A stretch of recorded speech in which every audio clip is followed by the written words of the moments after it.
Olá, queridos alunos! Meu nome é Marina Borges de Freitas, sou professora de Penal e Processo Penal e hoje eu vou dar continuidade à Lei 11.340 de 2006, Lei Maria da Penha, hoje com o bloco 6, tá? Vou dar continuidade aí, fui até o artigo 19, aula passada, e hoje eu vou dar prosseguimento, do artigo 20 em diante.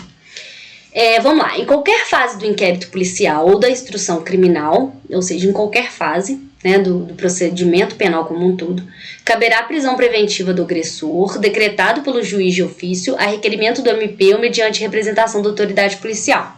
Por que eu gosto de grifar e reforçar? Vamos lembrar o que eu falei de medida protetiva. Medida protetiva é quem que pede. Quem que decide é a mesma coisa, é o juiz, mas quem que pede?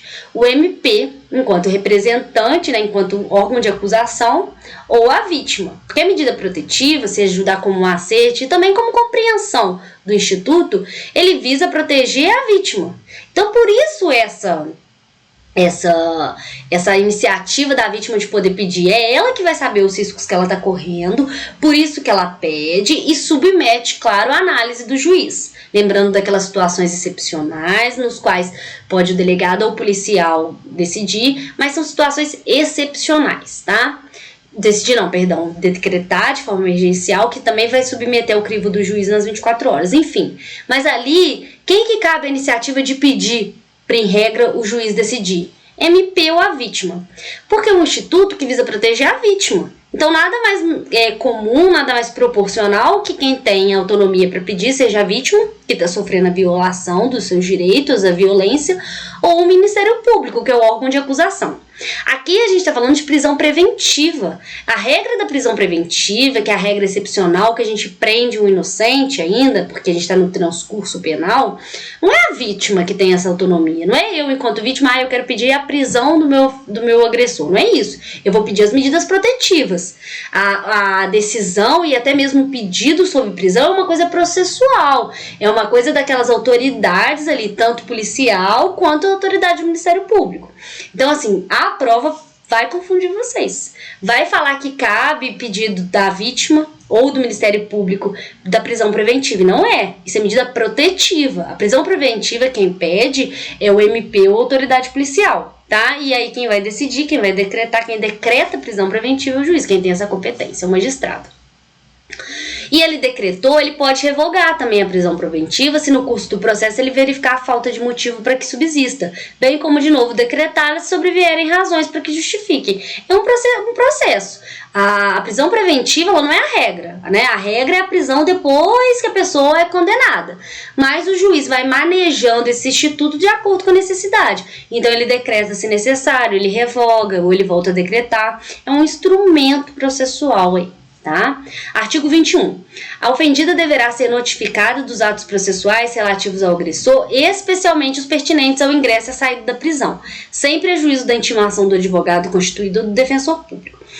Quem é intimado dos atos processuais é o advogado constituído ou o defensor público, né, que vai estar aí, na maioria dos casos, defendendo inclusive o agressor. A vítima, ela tem direito, ela pode até, como auxiliar na acusação, ela pode até ter constituído advogado nos autos, depende do caso concreto, mas enfim, independente da gente intimar a testemunha, intimar advogado, intimar defensor. A vítima, ela tem que ser informada de todos os atos processuais, principalmente de saída e entrada da prisão do agressor, do agressor na prisão. Por quê? Isso vai colocá-la em maior ou menor segurança, né, no caso dele ser preso. Isso gera uma segurança, até dela poder voltar, talvez, enfim, aonde ela morava antes, ela precisa resolver alguma coisa, ela vai ir com mais segurança. Se ele tiver saído da prisão, ela vai ficar mais atenta, ela precisa ser notificada, é o mínimo que essa vítima tem como direito. Então, assim, independente da gente ter que intimar, né, o advogado constituinte, o defensor público dos atos, seja quem estiver representando, a vítima precisa ser notificada desses atos, principalmente os referentes à entrada ou saída na prisão. A ofendida não poderá entregar intimação ou notificação ao agressor. Gente, isso é óbvio, mas o óbvio precisa ser dito, né? Não é menos importante. Eu não posso ter uma intimação vamos pensar numa situação de violência doméstica e familiar que a vítima continua habitando na mesma residência que o autor, ou às vezes no mesmo terreno, em casas separadas. A gente tem que entender, gente, que a lei prevê uma coisa, mas as situações concretas acontecem de modo diverso. Pode ser que essa vítima esteja vivendo no mesmo lado do agressor. Ah, mas tem as medidas protetivas, esse agressor deveria ter saído do lar. Deveria, mas pode acontecer. Pode acontecer de ser uma vítima, por exemplo, que está querendo retirar a denúncia, retirar a representação. E aí? Aí vai poder entregar essa intimação e ela entrega ao professor? Isso aí de modo algum. O ofensor, ele não pode ser intimado pelo ofendido em nenhuma hipótese, tá? Artigo 22. Constatada a prática de violência doméstica e familiar contra a mulher nos termos dessa lei, nos termos da Lei Maria da Penha, o juiz poderá aplicar de imediato ao agressor, em conjunto ou separadamente, as seguintes medidas protetivas. Então, a tão famosa medida protetiva. Eu tô falando de medida protetiva com vocês desde o início da lei, mas só falo quais são as medidas protetivas. Agora a gente vai estudar cada uma delas. A gente vai estudar as medidas protetivas que obrigam o agressor, e tem algumas medidas protetivas, inclusive, que são direcionadas a vítimas. As vítimas. Estudaremos todas uma a uma, tá? Então, a primeira, a suspensão da posse ou a restrição do porte de arma, né? Então, se ele tem aí a posse, essa posse vai ser suspensa, e se ele tem o direito se ele tem o porte da arma, vai ser restrito, tá? O afastamento do lar, domicílio ou local de convivência com a ofendida. Então, uma das medidas protetivas é que seja determinado que esse agressor, que esse possível agressor, seja afastado do lar. Proibições a determinadas condutas, quais sejam? Pode ser proibido de aproximar da ofendida. Por exemplo, se a gente tem um caso de agressão de ex-namorado, não vai ser afastamento do lar, eles não moram mais juntos, são ex-namorados, enfim, nunca moraram juntos, pode ser o caso, mas então o afastamento do lar não faz sentido.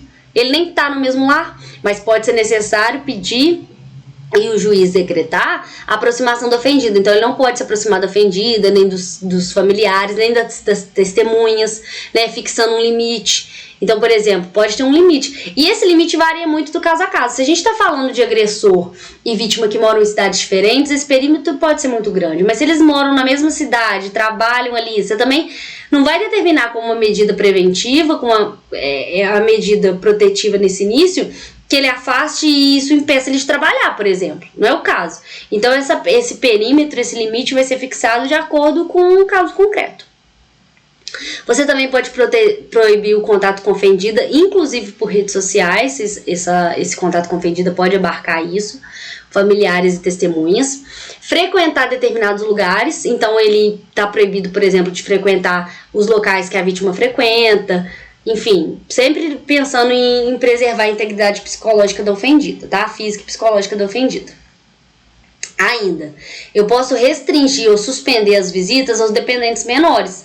Então, se eu, por exemplo, sou uma vítima de violência doméstica e familiar e eu tenho um filho com o agressor, eu posso restringir essa visita. Ou seja, essa visita só vai acontecer com a avó buscando, com a avó paterna, por exemplo. Lembrando que ele é pai, então ele continua com os direitos, dependendo do caso concreto, das visitas. Mas eu posso restringir. Essa visita pode ocorrer, por exemplo, o agressor / pai não pode buscar no domicílio da mãe, então ele tem que pedir alguém para buscar. Isso pode ser uma restrição possível. As visitas só podem ocorrer no domicílio da avó paterna, por exemplo. Ou pode até suspender por um tempo, né? Não acontecer essas visitas, não acontecer esses encontros. Prestação de alimentos provisionais ou provisórios. O que são esses alimentos? Vamos lembrar que a vítima de violência doméstica e familiar, ela podia depender financeiramente do agressor. A gente pode estar diante de um caso, de um casal, por exemplo, marido, esposa ou companheiros, enfim, que essa mulher, ela sofre violência doméstica e familiar e ele é arrimo de família. Ela depende dele para sua subsistência, ela não trabalha, ela está afastada do mercado de trabalho há muitos anos, ela não tem ali assistência da família. Então, pode ser determinado, inclusive, não no final a sentença, mas uma das medidas protetivas, inclusive de maneira provisória, pode ser que esse possível agressor, esse acusado, ele tenha que pagar alimentos provisórios a essa vítima, para que ela consiga sobreviver. Tá? Se for configurada essa dependência financeira, isso pode acontecer, inclusive com medida protetiva. Não estou falando lá no final, ele foi sentenciado, foi condenado e ele vai ter que pagar a pensão, não é isso. É com medida protetiva, enquanto tem um inquérito policial, enquanto às vezes ele tem até uma prisão decretada contra ele, ou não, ele vai responder em liberdade, enfim. Pode ser que como medida protetiva tenha que haver essa prestação de alimentos, tá? comparecimento talvez ao agressor a programas de recuperação e reeducação e acompanhamento psicossocial do agressor por meio do atendimento individual ou grupo de apoio. Aí vai depender também do caso concreto. Há ainda das medidas protetivas que obrigam o agressor, tá? A letrinha ficou um pouco pequena, se vocês quiserem tirar um print, aumentarem, fica à vontade. Vamos lá. As medidas referidas neste artigo não impedem a aplicação de outras medidas previstas na legislação em vigor, sempre que a segurança do ofendido ou as circunstâncias o exigirem, devendo providência ser comunicado ao MP.